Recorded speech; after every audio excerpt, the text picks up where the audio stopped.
en el caso de don Jaime Ríos, yo creo que la cosa está muy clara. Yo tuve la suerte de conocerles seguramente hace ya más de 15 años, cuando yo empecé a venir por aquí.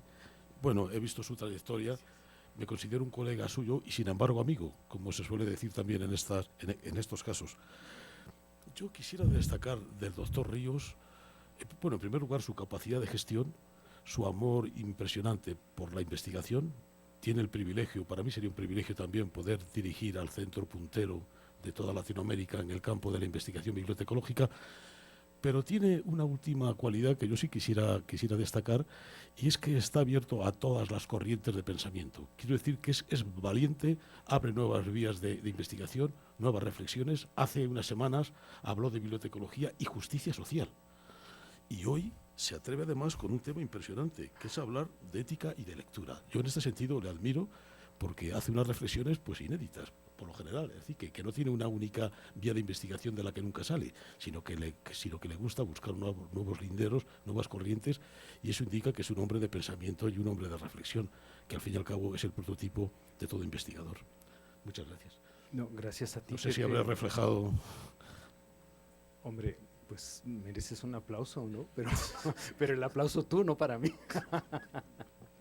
En principio, de verdad agradezco la gentileza de Pepe para referirse a mí de este modo. Me halaga, me abruma, y te lo aprecio mucho, Pepe, que ese sea el pensar y el sentir. Por otra parte, quiero agradecer también a la doctora Elsa Ramírez, que me convidó a compartir algunas reflexiones sobre esta temática, porque quizás en algún momento yo lo tengo perdido, pero ella, qué bueno que lo recordó. Cruzamos algunas ideas al respecto y bueno, considero que valía la pena dedicarle un tiempo a hablar sobre el tema. Siendo así, y bueno, siendo también un tema que a mí me apasiona por varias razones, y bueno, pues quizás porque un elemento distintivo de muchos de los bibliotecarios es la pasión por la lectura. Creo que valía mucho la pena tratar de entender, bueno, qué es la lectura, pero también con otro tema que me apasiona mucho, que tiene que ver con la ética. Entonces dije, bueno, quizás es un buen momento de poder iniciar alguna reflexión que nos lleve a pensar la perspectiva del trabajo que hacemos, enriquecida con base en otras disciplinas que lo han trabajado exhaustivamente y de las cuales, como en muchos casos, la bibliotecología se sirve bien y bonito. Entonces, bueno, esperemos que este sea un caso. Gracias, Pepe. Quiero hacer referencia entonces a un tema que considero de gran valía y que en muchos sentidos está en la vida diaria de nuestros estudiantes, de nuestras comunidades académicas y de nuestra vida como lectores. Esto tiene que ver con algo que he denominado la responsabilidad del lector. Por supuesto, hay una situación de gusto, de pasión, de todo lo que ustedes quieran, pero también hay una vena que tiene que ver con la responsabilidad, una vena que nos conecta con el tema de la ética, y es a la que me quiero referir. En principio, el modo en que vamos a abordar la temática, y bueno, también quiero hacer otra aclaración. Cuando pusieron aquí lo de conferencia magistral, la verdad es que eso me pone muy nervioso, porque más bien lo que les quiero decir es que quiero plantear una hipótesis de trabajo que considero plausible, y de ser factible, bueno, pues poderla llevar a algún puerto de análisis y que fructifique para tener alguna perspectiva adicional a todo lo que ya he escrito. Así que me voy a quitar de la mente eso de conferencia magistral para quedarme con esta parte que me hace sentir un poco más a gusto. Quiero compartir con ustedes una hipótesis de trabajo que es en la que estoy apostando. Vamos primero a analizar unos casos en que está implicada la ética, por supuesto, pero sobre todo el uso del texto. Y luego vamos a tratar de entender cuál es la perspectiva actual, sobre todo en términos de estructura, sobre el concepto de responsabilidad. Cuando actualmente se discute sobre responsabilidad, exactamente de qué se está hablando. Para después abordar desde una perspectiva hermenéutica, y cuando digo hermenéutica, por favor no piensen en cosas muy esotéricas, es una comprensión muy linda, a mí me encanta por el modo en que se hace el planteamiento, pero también es muy concreta. Y por último, yo espero que en un trabajo de construcción conjunta podamos arribar a algunas conclusiones que nos permitan seguir avanzando en la temática. Y voy a empezar por comentarles algo que dice Fernando Savater en su famosísimo libro de la ética para Amador. Y él empieza diciendo, y dice, bueno, hay muchos modos de vivir, pero lo cierto es que también hay modos que no nos dejan vivir. Eso es muy interesante. Haciendo la homología con la lectura, podríamos decir lo mismo. Hay muchos modos de leer, pero lo cierto es que también que hay modos que no nos permiten leer con el sentido productivo y rico con el que nos gustaría. Y no porque sea precisamente un problema de libertad. O sea, bueno, en algunos países sí, por supuesto, pero como derecho universal, bueno, pues uno y en ejercicio pleno de nuestra libertad, pues podemos elegir lo que queremos leer. Lo interesante aquí es que, si bien podemos elegir el modo en que queremos leer, hay modos que en efecto no nos permiten hacer lecturas mucho más audaces, más profundas o más productivas. Y eso entonces nos implica tener que conocer de mejor manera a qué nos referimos con el acto de la lectura y qué podemos obtener de este acto. Quizás el aspecto más relevante que en principio observamos es que la lectura nos implica un conocimiento, los enterados le llaman una capacidad lectora, que por lo menos nos permita un acercamiento al texto lo más amplio, lo más fructífero posible en muchos sentidos, pero esto implica una formación, esto implica un conocimiento de estructuras, de códigos, que es sobre lo que vamos a hablar un poco, pero con un sentido que apunte a un enriquecimiento de carácter cognoscitivo. Por supuesto, están todas estas variables que tienen que ver con el placer, que tienen que ver con la parte lúdica, con el gusto, etcétera, pero también, y eso nunca deja de hacerse, un trabajo cognoscitivo de interacción con el texto. Hay otros trabajos que seguramente están dedicados a el trabajo cognoscitivo de interacción con las imágenes. Nosotros en este caso, y yo particularmente, me he de referir para hablar de la interacción que tenemos con el texto. Y vamos a empezar con unos ejemplos que a mí me parecieron muy interesantes. Se los platico brevemente, está puesto acá en el texto, pero se trata de lo siguiente. Ustedes recordarán esta película que en buen italiano es Il postino, el cartero, ¿no? Que tenía que ver con una historia de amor, etcétera. Bueno, Antonio Skármeta escribió la novela que se llama Ardiente paciencia, que sirvió como argumento para la película. ¿Y por qué se me hizo interesante relatarles la película? Porque va de lo siguiente. La trama se desarrolla en la década de los 50 y se centra en la relación amorosa de un cartero con el poeta Pablo Neruda. Resulta que este cartero, además de encargarse de la correspondencia de Neruda, se convierte en un lector del poeta. El punto importante es que el postino, este personaje, el cartero, está enamorado de una chica linda cuya madre, y digo yo como siempre sucede, no está encantada con el prospecto de novio para su hija, el cual él le escribe cartas de amor a la joven valiéndose de los versos de Pablo Neruda, y obviamente no aclara quién es el autor. Bueno, ¿qué pasa? Que la madre le reclama a Neruda que sus poesías sean las culpables de que el postino haya logrado enamorar a la hija. Luego, ¿qué pasa? Neruda se indigna con el cartero debido al plagio que ha cometido, y ante el reclamo, el enamorado se defiende con el argumento que cito a continuación, y esto es muy interesante. Dice él, pues sí, es decir, no niega el hecho, pues sí, yo lo tomé, o sea, no lo niega en ningún momento, pero le dice, bueno, ¿y por qué lo hiciste? Si yo lo escribí, le dice, bueno, no, espérame, la poesía no pertenece a quien la escribe, sino a quien la necesita. Y en una condición de enamorado, bueno, pues el horno no está para bollos, ¿no? Bueno, Neruda se ríe de tan democrático argumento y termina perdonando al cartero, haciéndole prometer que de ahora en adelante pues escribirá sus propios versos para Beatriz o para la enamorada, ¿no? Bueno, muy bien. Ojo con el argumento, esto es una cosa muy interesante. Vamos a otro caso que para los seguidores de los Beatles seguramente ya tendrían conocimiento de él, pero que vale la pena tomar en consideración. una melodía que se llama Come Together. ¿Qué pasa? Tras la puesta en el mercado en 1969 del disco de los Beatles, Abbey Road, la discografía del músico Chuck Berry entabló una demanda contra la banda británica alegando que John Lennon había copiado la letra y la música de la canción You Can't Catch Me en su tema Come Together. Lennon reconoció, fíjense, esto es lo interesante, reconoció estar familiarizado con la canción de Berry. Y los Beatles acabaron llegando a un acuerdo extrajudicial del que no se conocen los detalles. Supongo que eso era parte del acuerdo, que simplemente no supiera cuánto pagaron, etcétera, etcétera. Según esto, no fue la única vez que los Beatles negociaron un caso de presunto plagio, ¿no? Pero bueno, al final se trata de eso, de la negociación. En este caso, observen cómo hay un pago. Se tiene que resarcir un daño, que es parte de la situación que tiene que ver con la responsabilidad.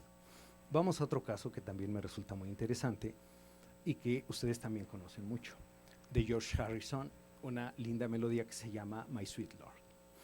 ¿Cuántos de aquí son bitlemaníacos o por lo menos o por lo menos tuvieron un conocimiento de sus canciones que los acompaña una buena parte de su vida?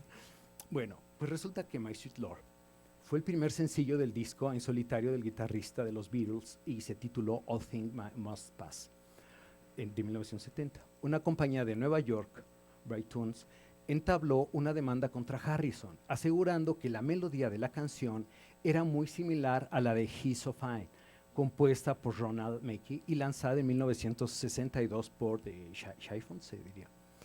Harrison fue condenado, y fíjense, este es el argumento interesante, por plagio inconsciente, y tuvo que pagar más de $500,000, supongo, o no sé si fueron libras. Bueno, acá el periódico de la BBC inglesa dice que son dólares, pudiera ser que sí, ¿no? Bueno, esto, digamos, nos remite a uno de los aspectos que vamos a tratar posteriormente, aunque no es en el que me centraré, porque está muy normado. Está muy normado en términos de códigos, de ética,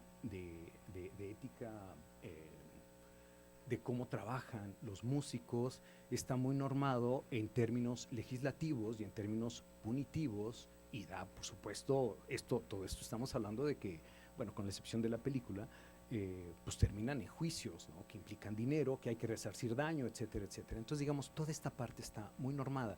Simplemente en este caso tiene que ver con el hecho de qué hacemos con lo que leemos, qué hacemos con el texto que llega a nuestras manos y con el cual desarrollamos una interacción. Entonces, bueno, ¿qué hacemos? Es la responsabilidad que asumimos sobre las consecuencias de lo que hacemos. Ahora, esto tiene que ver entonces en cuanto al uso del texto o de la obra, por ser más generales. Ahora, lo que me interesaría es que revisemos cómo está estructurada,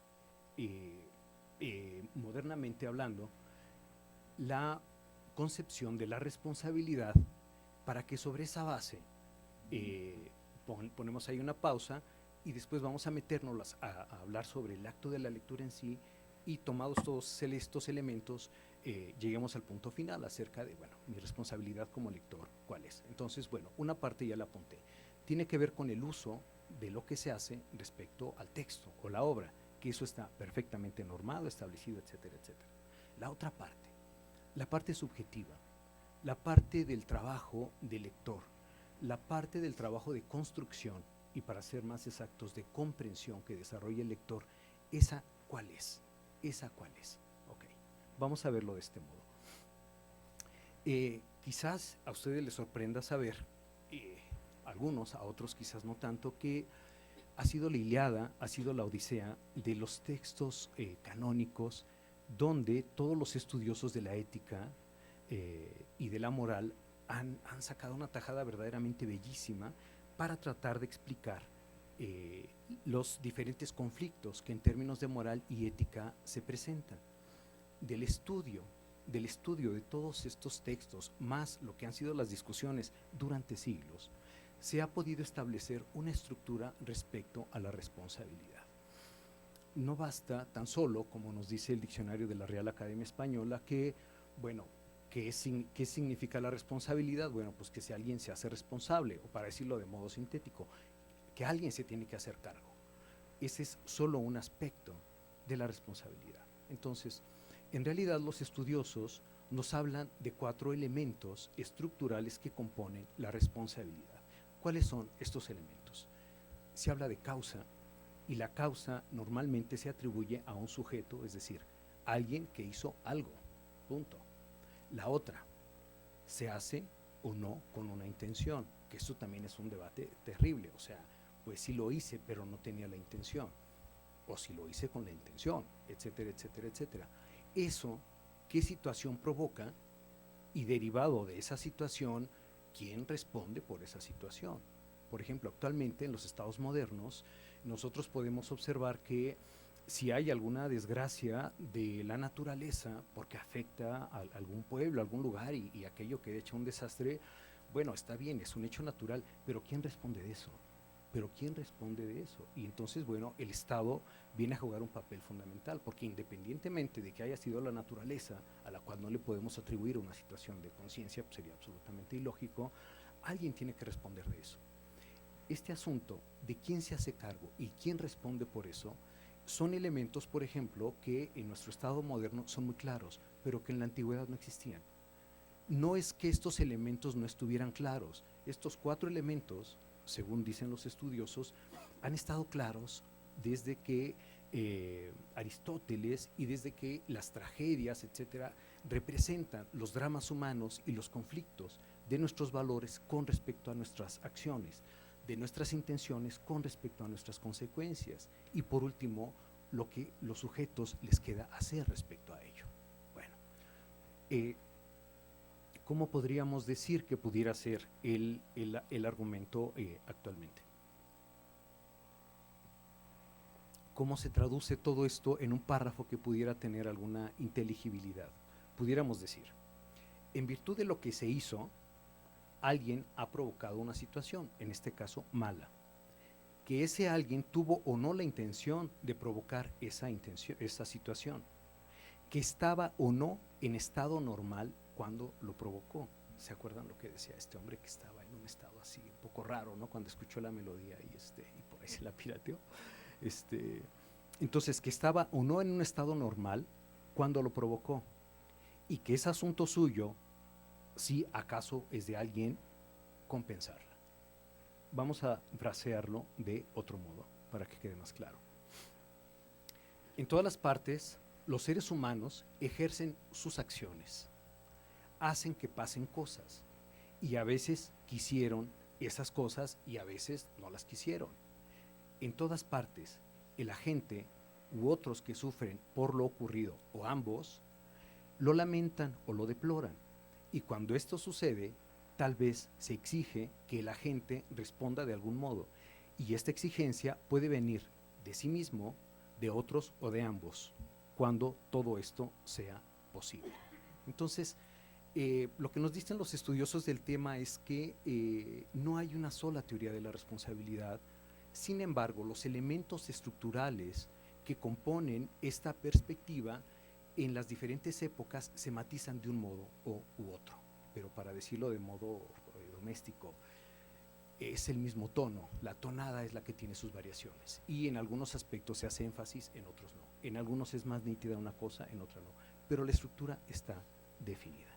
Ahora bien, vamos a entrar a tratar ahora de lleno y en la medida de lo posible el tema de la lectura desde una perspectiva hermenéutica. Perdón si en este momento no estoy hilando consecutivamente un tema con otro. Ahorita en realidad lo que quiero poner es a funcionar y presentar las diferentes piezas del rompecabezas. Y ahora vamos a hablar de la lectura en el sentido hermenéutico. Este es un tema que a mí me encanta, sobre todo por el tipo de explicación que presentan los hermeneutas.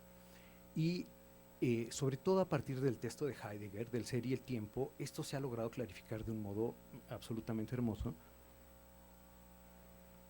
y ha permitido establecer límites teóricos para cosas que son tan fundamentales como la siguiente. Por ejemplo, nosotros tenemos el derecho de hacer la lectura que queremos hacer en los peores o en los mejores términos que queremos podemos hacer. Es decir, por último, pues es mi lectura y qué te importa, ¿no? Así lo leo yo, así lo trabajo yo y a mí quién es para decirme, ok, sí, el problema de esas cosas es que cuando se pone en funcionamiento colectivo, lo que esto puede dar lugar es a un sinfín de lecturas, como cada quien tiene la suya, y por el hecho de que yo lo hago, pues mi lectura es la válida. ¿Quién me va a decir que esa no es la válida? Lo estoy leyendo yo, que te lo digo yo, Pepe, ¿no? Dicen así nuestros amigos. Bueno, pues venga, ¿qué se sigue de esto? Que aún en esos casos hay lo que se llama el pluralismo, que también es importante fijar límites, porque si no, derivado de todas las lecturas que podemos hacer, el asunto se puede presentar interminable. Y en términos de lectura, como en muchas cosas de la vida, lo que tenemos que tener claro es que, y esta es una parte hermosa que yo quiero destacar con ustedes, existen lecturas legítimas o permisibles contra las lecturas que son falaces o ilegítimas. Y entonces esto me regresa al argumento. Por supuesto que usted tiene derecho a leer como se le pegue la gana. El punto es si la lectura que usted hace es una lectura que cumple con ciertos cánones de rigor que lo hacen una lectura legítima o permisible, o es una lectura falaz y es ilegítima. El problema de que sea falaz o ilegítima en un acto de trabajo cognoscitivo, como es la integración con el texto, pues las consecuencias que tiene en términos epistémicos son terribles, porque lo que está sucediendo es que entonces el sujeto estará haciendo una lectura equívoca, una comprensión equívoca, y para ser más claros, una construcción de conocimiento mal hecha, equívoca también. El asunto es complejo, porque en términos de academia, nosotros podemos observar que tenemos textos que a veces reciben el nombre de textos de significados unívocos. Las cosas significan lo que se tienen que significar. A es A. Cuando yo digo oxígeno, oxígeno es tal cosa. Cuando yo digo la ley fulana, es esa ley y no otra cosa. O sea, son textos unívocos, les llaman textos legales, que no nos da pie a diferentes posibilidades de interpretación debido al tipo de lenguaje que se usa, sobre todo en los artículos científicos, ya tendrán tiempo ustedes de hablar de eso. En los ensayos, que están perfectamente acotados, lo que se busca es que el significado de las palabras o los términos digan exactamente lo que queremos decir. Con otro punto importante, deben tener un peso epistémico o soportados en términos cognoscitivos de que cuando decimos eso está probado o hay quien lo respalda y que nos dice sí, oye, ese concepto es verdadero, ese concepto tiene peso. O sea, actualmente nadie duda que el concepto de genoma, que el concepto de masa, etcétera, etcétera, pues son conceptos que tienen un background, por decirlo de ese modo, epistémico que lo respalda. Y entonces en ciencia siempre vamos a observar que tenemos poco tiempo para los textos multívocos o que nos dejen lugar a lecturas múltiples, a diferencia del texto literario, por ejemplo, donde podemos desarrollar diferentes lecturas, pero aún en esos casos, y este es el asunto que es bien interesante por parte de la gente que se dedica a la interpretación de textos, es cómo establecemos las reglas para que la lectura que se hace y las lecturas que se pongan en competencia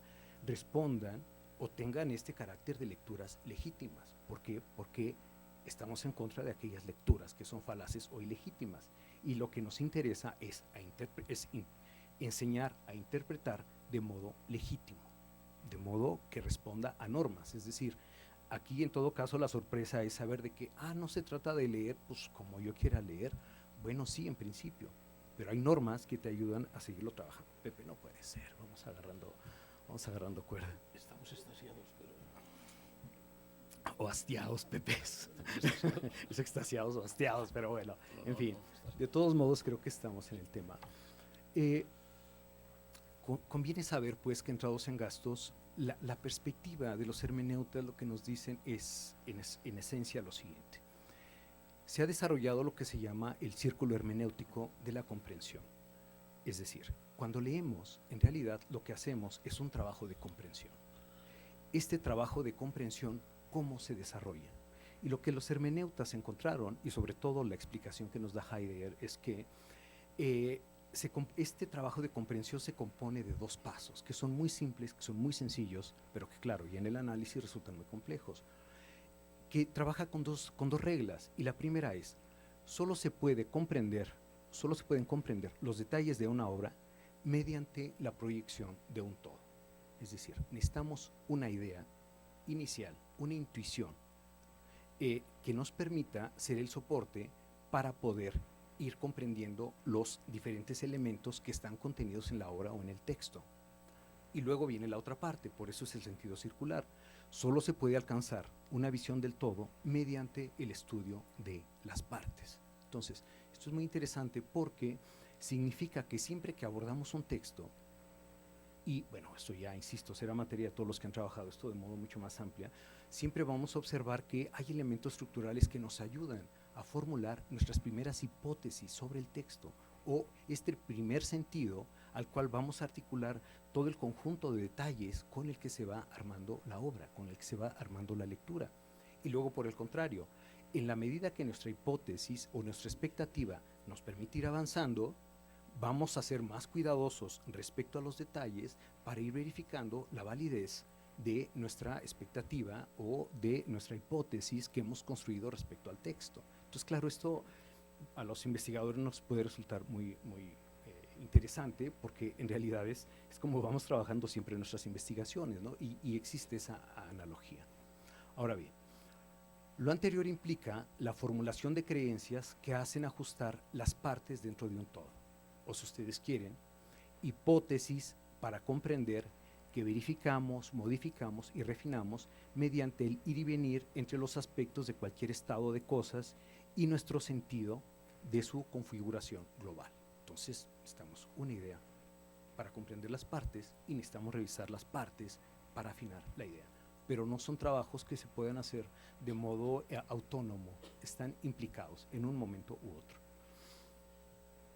Lo siguiente, hay autores fundamentales que son seminales en este campo, como Spitzer, donde él dice que entonces lo que vamos a observar cuando hablamos de lectura y de comprensión es que la interpretación funciona como una especie de clic interno entre la adivinación del vínculo, porque acuérdense que arrancamos con una intuición, con un algo en el que no tenemos más que fe, y así lo dicen, es una creencia, es una fe con el que decimos, se me hace que va por acá la idea, y sobre esa idea es que empezamos a integrar los demás elementos. Entonces, arrancamos con un vínculo, con una adivinación sobre el probable vínculo entre la parte y el todo. Eiser, como quiera nombrarlo, nos lo dice todavía de un modo, a mi gusto, muy consistente. Y dice, vamos a entender la lectura como un proceso de construcción de coherencia. ¿De coherencia de qué? De estructura, entre las partes que vamos formulando, que vamos integrando, o búsqueda continua de pautas que establecen la congruencia entre los elementos de un texto. Entonces, necesitamos establecer pautas que nos permiten desarrollar esa coherencia. Por eso, al final, la lectura puede entenderse como un acto de construcción de congruencia. ¿De congruencia de qué? Pues de todos los elementos que componen el texto, ¿no? De tal suerte que la comprensión prácticamente exige expectativas. Quiero decirlo de este modo. Solo podemos interpretar algo si ya lo hemos captado mediante una previsión. Esta A se nos fue aquí, o si no fue error mío, por favor omítanla, mediante una previsión que formula y delimita una gama de significados que podrá contener el texto. Interpretar es desplegar una comprensión anticipatoria que ha clarificado el camino para actos más plenos, más explícitos y más refinados para el análisis que vamos desarrollando. Entonces, esto pudiera empezar a ser redundante, porque creo que la idea fundamental ya se entendió. Nuestro sentido preliminar del todo nos confiere un conjunto particular de expectativas y que después dirige nuestra atención y la explicación ulterior de detalles que verifica, formula, rellena. Es decir, nos permite trabajar con hipótesis que van anticipando un posible futuro. Por eso quizás las novelas negras, las novelas de misterio, etcétera, son tan maravillosas, porque siempre a partir de elementos, de hechos prácticamente aislados, tenemos que ir construyendo una hipótesis. Ustedes van a ver que el trabajo del investigador siempre va a ser, del detective, pues siempre va a ser ir validando una hipótesis de quién fue el culpable, etcétera, etcétera, etcétera, ¿no? Pero es, digamos, es un caso que ejemplifica esto. Y esta es una cosa muy interesante. La sorpresa que a veces experimentamos al leer ilustra el argumento de Heidegger, de lo que venimos hablando. Y en el acto de la sorpresa, de lo que nos damos cuenta es que no nos sentiríamos sorprendidos si no hubiéramos tenido expectativas, es decir, una comprensión previa que resultó en realidad no confiable. Nos sorprendemos porque en realidad nuestra idea es que iba a suceder otra cosa, pero cuando en el texto descubrimos que pasa otra cosa, decimos, ah, bueno, ¿qué pasó? Esto es terrible cuando conocemos a las personas y le decimos una a otra, le decimos, no, es que me sorprendió gratamente, ¿no? ¿Cuál era la hipótesis que estaba subyacente? Pues que teníamos una idea que nada respondía a esa parte, ¿no? Ok, supongamos que ya tenemos claras estas ideas, que no podemos avanzar y trabajar con un texto, y te prometo, Pepe, que estamos apuntando hacia el final, que no tenemos, que ya tenemos claras este ir y venir, ¿no? De estos elementos que hemos hablado. ¿Ahí termina el asunto? No. Viene la otra parte, que es la más delicada, la que implica un trabajo intelectual más fuerte y más conciso, porque es de verdad a donde va a descansar la coherencia que nosotros queremos establecer como válida. ¿Y eso con qué tiene que ver? Tiene que ver que estas expectativas, que estas hipótesis tienen que responder a una prueba de validez. Decíamos que, bueno, yo puedo interpretar lo que sea, sí, pero que tu interpretación, que tu lectura se someta a estas reglas o a estas normas de validez. ¿Y estas normas qué es lo que nos dice? Bueno, está bien. Tendríamos que responder a 3 características para que, de prueba de validez, para que eso que tú propones, que es tu lectura o tu comprensión, de verdad responda al sentido del texto que estamos formulando. ¿Qué tendría que ver? Bueno, que tu hipótesis tenga esta capacidad de articulación de modo sincrónico y diacrónico, es decir, en la lectura actual y en próximas lecturas, de que el sentido que estamos articulando en torno al texto nos permite ir integrando todos los detalles que encontremos el texto o todos los nuevos hallazgos, pero hay una idea firme que tiene este carácter articulador, inclusivo. La otra que es también muy interesante, eso que tú ya pensaste, esa interpretación que tú ya tienes, hay que someterla al escrutinio de los colegas. Es decir, subjetivamente funciona muy bien, pero lo otro es que vamos a ver si tiene esta capacidad de convencimiento sobre esta base de inclusividad, que las demás personas, bueno, digan sí, tiene ese peso y cumple con esta característica. Entonces es prácticamente someter al escrutinio de los demás colegas, por eso es intersubjetivo, esta lectura que hicimos o esto que creemos, ¿no? Finalmente seguimos hablando de creencias. Y por último, eficacia. ¿Y a qué nos referimos con eficacia? Nos referimos a que estas hipótesis o estas expectativas que nosotros hemos propuesto sobre el texto nos permiten seguir avanzando hacia nuevos hallazgos o a la incorporación de nuevos elementos. Por eso ustedes van a ver que las obras de Juan Rulfo, etcétera, etcétera, podemos tener estas lecturas en conflicto. Bueno, pero ¿cuál gana? Bueno, pues ganará aquella que responda de mejor manera a estas características. Ok, llegamos finalmente. ¿Cuál sería entonces, a mi juicio, lo que sería propiamente esta responsabilidad del lector? Bueno, en cuanto al texto, por supuesto, y esto es así, nos llevaría a materia de una discusión más amplia, entender y comprender siempre que está implicada una intencionalidad de comprensión por parte de la gente. Necesariamente, porque no es posible que alguien desarrolle una comprensión sin quererlo, es ilógico. Porque además, todo lo que se suscite de ideas respecto al texto, si no hay esta intencionalidad de comprensión, pues seguramente serán como elementos aislados, dirán cosas que no tienen sentido y bueno, sería un poco redundante abordar sobre ello. Y que esta responsabilidad, una vez que se tiene esta comprensión, el siguiente punto es que nosotros tengamos que desarrollar lecturas que se denominen legítimas y permisibles. ¿Sobre la base de qué? sobre la base de validación de estas hipótesis que se están estructurando. Ahora, en cuanto al uso, bueno, pues me parece que el asunto es muy claro, ¿no? ¿Qué hago yo con el texto una vez que yo lo he integrado, que pienso que es un conocimiento digno, etcétera, etcétera? ¿Qué hago yo con eso? Bueno, pues lo que sigue es el respeto por las leyes de códigos de ética académica y todas las legislaciones que le sean pertinentes.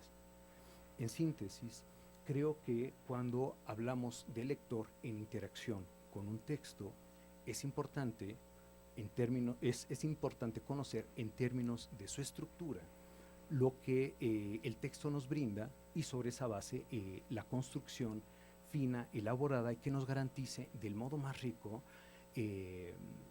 la penetración en el texto y sobre esa base el enriquecimiento y el placer que nos provoca estar siempre en interacción, en ir y formular estas hipótesis que sobre eso vamos haciendo.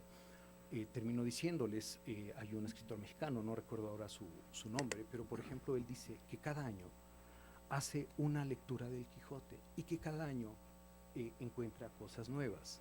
Bueno, uno al principio podrá decir, pues qué aburrido, ¿no? Leer el mismo libro todo el tiempo. Bueno, pues dicho así, claro, suena una cosa espantosa, pero ya en esta perspectiva, a donde siempre estamos formulando interpretaciones distintas, eso va enriqueciendo y seguramente que este lector ha sido desde hace 15 o 20 años a la lectura del Quijote de modo riguroso, debe tener sus ideas guías, las cuales o ha fortalecido o ha desechado. Ese sería el diálogo interesante con ese lector. La verdad es que a mí lo que menos que me importa es si lo ha leído 100 o 200 veces. Para mí lo interesante sería, a ver, de tus hipótesis de lectura, cuáles han sobrevivido y a cuáles les has dado las gracias. Creo que este modo de ver la lectura quizás lo haga un poco más apasionante, lo haga un poco más interesante para el estudiante y que no crea, como nos dice la Real Academia, que simplemente se trata de hacer una decodificación de signos. Eso es lo de menos. Esa es una condición necesaria, pero no es suficiente. Les agradezco mucho y gracias por tu paciencia, Pepe. Bien, pues creo que en nombre de todos ustedes puedo dar las gracias al doctor Jaime Ríos por su esfuerzo de brevedad, de síntesis y de capacidad de sugerencias, porque hasta ahora estamos acostumbrados a hablar de la ética del sujeto emisor en el proceso comunicativo de la lectura, pero no normalmente del sujeto receptor. Así que a mí personalmente pues me ha parecido muy interesante y ahora he recordado que a veces cuando interpretamos textos científicos a veces no lo hacemos bien y ponemos en boca de autores a los que citamos cosas que realmente no han dicho o las sacamos fuera de contexto, etcétera, ¿no? Así que yo creo que es muy interesante este camino y así que pues me reafirmo en las cualidades que yo he querido predicar del doctor Jaime Ríos en la modesta presentación que he hecho de él. Como ven ustedes, generalmente andamos un poquito más de tiempo, pero quizá 5 minutos podemos destinar Encantado a las personas que deseen plantear objeciones o preguntas, observaciones. Quizá tenemos para una... Hombre, nuestra querida... Yes. Bueno, a mí sí me pareció muy interesantes las reflexiones, sin embargo me preocupa el asunto del valor de verdad que está detrás de la hipótesis ética, porque pues ya desde el surgimiento de la teoría de la relatividad, el surgimiento de del mundo cuántico, ¿no? El descubrimiento digamos, la idea de Einstein era la verdad está en el ojo del observador, ¿no? Entonces, como que esta presentación a mí me da la idea de que es premoderna, no posmoderna, en el sentido de que ahora, por ejemplo, en pedagogía, son los estudiantes quienes deben construir significados, y eso no solo tiene implicaciones éticas, sino también democráticas, ¿no? De libertad, de creatividad, de análisis crítico. Y también en otra preocupación que tengo en el sentido de verdad de esta fijación de significados a través de la hermenéutica y a partir de la anticipación de sentido, es que no se lo de la libertad, lo de la democracia, no se da rienda suelta a la creatividad, como que el mundo posmoderno dice tenemos que pensar nuestras verdades, nuestros significados, nuestros sentidos en términos de provisionalidad y, por supuesto, en las intersubjetividades se negocian los sentidos, pero nunca se afirman de manera unívoca. No sé si puede ser respondido con ¿esté de acuerdo o en desacuerdo? Sí, estoy de acuerdo. Es que a lo mejor no entendí la pregunta. Es que no ha habido pregunta, ¿no? Es que, mire, permíteme, lo que yo le puedo decir es lo siguiente, en esencia se trata de que el lector construya hipótesis válidas, y para construir hipótesis válidas hay reglas. Usted puede o no pasar eso al tamiz de las reglas. Si no lo quiere pasar, bueno, es elección suya. ¿Cuál es la consecuencia de eso? Bueno, pues que el conocimiento que hará o la lectura que hará es una lectura falaz, es una lectura que, debido a que carece de esa validez y de esas pruebas, tal vez no alcance el estándar de alguien que considere que hay lecturas que sí han pasado por esos estándares y en ese sentido son más legítimas. O sea, al final usted puede hacer lo que usted quiera, pero si opta por la vía de que quiero proponer una lectura válida, bueno, pues como en ciencia, como en todo, esto tiene que pasar por una situación de crítica, porque si no, el mundo se vuelve una locura. Cada verdad es la buena, pues porque hay tantos modos de pensar que así es. Y aún lo que dijo Einstein, que yo no sé dónde lo dijo, si lo dijo así, pero tuvo que haber sido pasado, pero su teoría, por supuesto, que fue criticada, fue probada, etcétera, etcétera, por otros. Y el asunto es que nada más quedar en el ojo, bueno, pues es muy cómodo, pero a lo mejor es un modo de leer a Einstein, no lo sé. Perdón, Sí, teníamos allá a Noel y acá quizás había sí, otro. y ya cerramos con ello. Sí.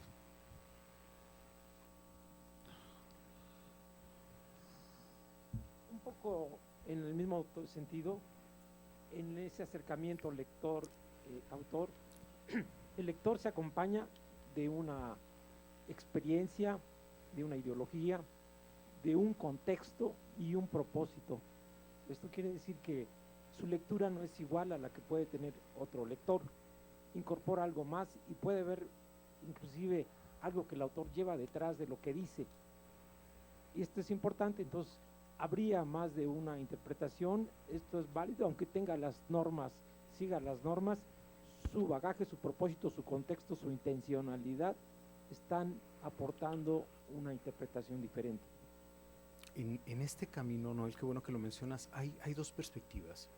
Digamos que hay, por ejemplo, que en el estilo metodológico de construir epistemológicamente en este ámbito, hay dos modos de hacerlo. Quien se finca en la sospecha y quien dice, detrás del texto hay ciertas intenciones que mi trabajo consiste en revelarlo. Un poco como trabaja el psicoanálisis, un poco como trabajan ciertas corrientes de pensamiento, es decir, nuestro trabajo consiste en hacer esta revelación. Un poco lo que hace el padre cuando está en una misa, que le está dando el sentido oculto al texto, y ese sentido oculto pues es el que termina en una especie de moraleja, en una norma de conducta, etcétera, etcétera. Ese es un modo de interpretar, es decir, partiendo de la premisa que algo está oculto y que nuestro trabajo es sacar a flote. Y otro modo es dando validez a aquello que leemos y que nuestro trabajo consiste en probar su valor de verdad o rechazarlo. Entonces, en ese sentido tenemos estas dos posturas epistemológicas de cómo vamos a abordar el trabajo de la interpretación. Y lo otro tienes absoluta razón. La competencia se compone de todo el background que trae el lector, y si el lector no trae nada, pues hombre, habrá que irse a trabajar un rato, porque si no, es como aprender otro idioma, ¿no? Simplemente faltan todos los referentes de todo tipo para poder establecer o hacer una frase coherente al menos, ¿no? Gracias. La última intervención a cargo de la doctora Bueno, este Elsa. tema es uno de los que está en debate en la alfabetización académica, un poco por lo que tú dices. En una comunidad académica, cuando está abordando un texto, la lectura de un texto, hay ciertas normas.